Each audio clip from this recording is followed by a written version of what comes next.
ഇത് നമ്മുടെ വിഷു സ്പെഷ്യൽ വിഷുക്കട്ടയും അതുപോലെ തന്നെ മാങ്ങാക്കറിയാണ് കേട്ടോ. നിങ്ങൾ കണ്ടിട്ടുണ്ട് അതൊക്കെ.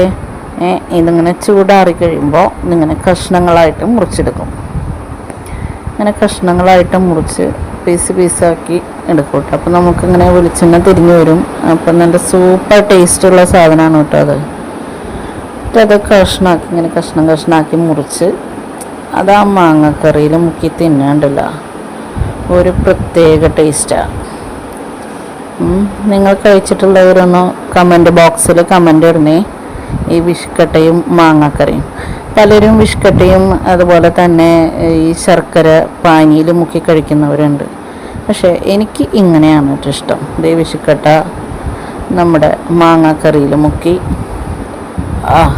വെള്ളം വന്നായിരിക്കെങ്കിലും എങ്ങനെയുണ്ടെന്ന് ചോദിക്കാനായിട്ട് തുഭാഷിട്ടും വന്നതാണ് കേട്ടോ.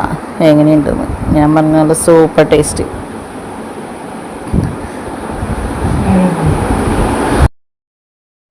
ഞങ്ങളുടെ വിഷുവിന് സദ്യ ഒന്നുമില്ല കേട്ടോ. മാമ്പഴ കൂട്ടാനുണ്ട്, ചക്ക അലിശ്ശേരി ഉണ്ട്, കൂട്ടുകറി, പപ്പടം, ഇത്രയേ ഉള്ളൂ. പഴം, പായസം അങ്ങനെയുള്ള സംഭവങ്ങളൊന്നുമില്ല. ഞങ്ങളുടെ വിഷു ഇങ്ങനെയാണ്. അപ്പം ഈ പ്രാവശ്യത്തെ വിഷു അമ്മയോടൊപ്പം. ഇന്നത്തെ വീഡിയോ ഇത്രയുള്ളൂ. ബൈ.